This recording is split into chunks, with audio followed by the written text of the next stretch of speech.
Doctor Lenin, தலைமை குழந்தை நல மருத்துவர்.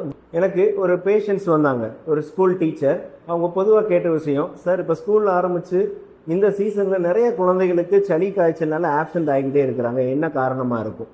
ஸோ இதுக்கு பார்த்தீங்கன்னா இப்போ மழை ஸ்டார்ட் ஆகிடுச்சு, மழை சீசன். ஸோ பொதுவாக மழைக்காலங்களில் என்ன ப்ராப்ளம் வரும் அப்படின்னு கேட்டிங்கன்னா, ஒரு காமன் ஃப்ளூ அப்படின்றது சாதாரண சளி தொல்லை இல்லை சாதாரண வைரஸ் காய்ச்சல். இது ரெண்டு நாளையும் குழந்தைகள் பாதிக்கப்படுவாங்க. குழந்தைகள் காமனாக ஒரு ஷேர் பண்ணக்கூடிய விஷயம், ஃபுட்டை ஷேர் பண்ணுவாங்க, ஸ்கூலில் பாட்டில் ஷேர் பண்ணுவாங்க, ஃப்ரெண்ட்ஸோட விளையாடுவாங்க, அவங்களுடைய டச் பண்ணி விளையாடுவாங்க.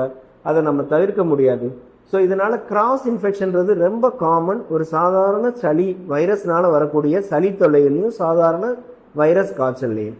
ஸோ அப்படி இருக்கும் பட்சத்தில் சாதாரண சளிக்கு என்ன அறிகுறிகள் இருக்கும், மக்கள் அதை எப்படி பேரண்ட்ஸாக ஒரு தெரிஞ்சுக்கிடலாம் அப்படின்னு பார்த்தோம்னா, சாதாரண சளி எப்படி அரைக்கும்னா, மூக்கொழுதல், லோ கிரேடாக ஒரு ஃபீவர் வரலாம், சில குழந்தைகளுக்கு அதீத காய்ச்சலோடையும் வரலாம்.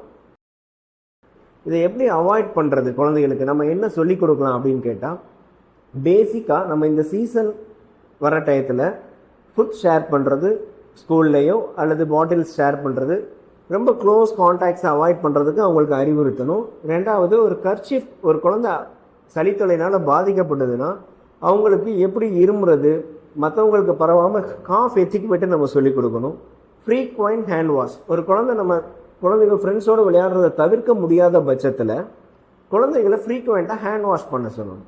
இந்த ஃப்ரீக்வெண்ட் ஹேண்ட் வாஷ்ன்றது வைரஸ் இன்ஃபெக்ஷனை பொறுத்தளவுக்கு ரொம்ப ஈஸியாக அதை பரவ விடாமல் தடுக்கிறதுக்கு ரொம்ப எளிய சிகிச்சை முறை. ரெண்டாவது, காய்ச்சல் வந்ததுக்கப்புறம் அந்த சீசனில் நம்ம என்ன நிறைய பண்ணணும்னா, ஒரு வார்ம் வாட்டரை அடிக்கடி நம்ம ஸ்வாலோ பண்ணிக்கிட்டே இருக்கலாம்.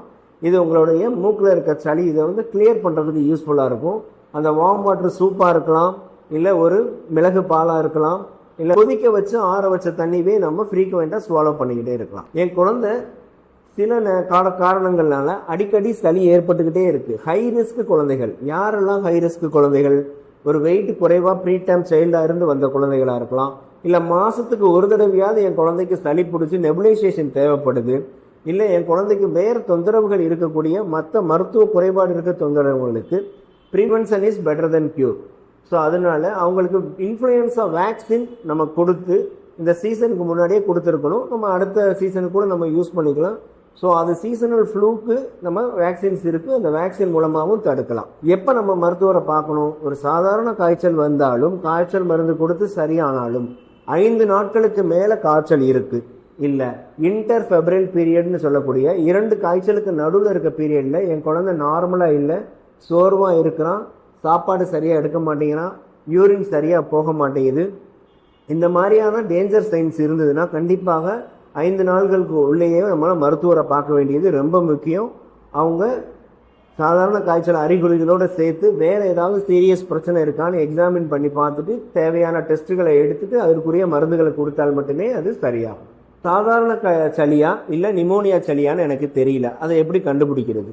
ஒரு சாதாரண சளி குழந்தைய முதல் 2 நாட்களில் மூக்கொழுகுதலோடு இருக்கும், இருமலோடு வரலாம், பட் மற்ற நேரங்களில் ஆக்டிவாக இருப்பாங்க. பட் நிமோனியா சளி இருந்ததுன்னா குழந்தை அதீத காய்ச்சல் இருக்கும், மூச்சு திணறல் இருக்கும். ஸோ குழந்தைக்கு 5 நாளுக்கு மேலே காய்ச்சல் இருக்குது, சாப்பாடு சரியாக எடுக்க மாட்டேங்கிறாங்க, காய்ச்சல் இது இல்லாத டயத்துலேயும் மூச்சு திணறல் அதிகமாக இருக்குது, என் குழந்தைக்கு ப்ரீவியஸாகவே ஒரு வீசிங் ப்ராப்ளம் இருக்குது, இப்போ 2 நாள் காய்ச்சல்லையே ஃபாஸ்ட்டாக மூச்சு விடுறாங்க, முக்கியமாக சோர்வடைகிறாங்க, கண்ணு சொருகுது, கண்ணு டீஹைட்ரேஷனாக தெரியுது, இந்த மாதிரி டேஞ்சர் சைன்ஸ் இருந்துச்சுன்னா அது நிமோனியா சளி இருக்கிறதுக்கான வாய்ப்புகள் அதிகம். எஸ்பெஷலி 5 வயசுக்கு கீழே இருக்க குழந்தைகளோ இல்லை 6 மாதத்துக்கு கீழே இருக்க குழந்தைகளோ சாதாரண சளியில் பாதிக்கப்படும் பொழுது அது தீவிர சளியாக, நிமோனியா சளி, இன்ஃப்ளூயன்ஸா சளியாக மாறுவதற்கான வாய்ப்புகள் அதிகம்.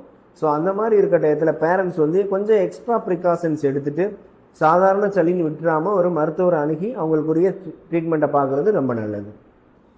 மழை சீசன் ஸ்டார்ட் ஆயிடுச்சு. ஸோ பேரண்ட்ஸ் பேசிக்காக குழந்தைகளுக்கு பண்ணக்கூடிய சில ப்ரிகாஷன்ஸ் என்னென்ன?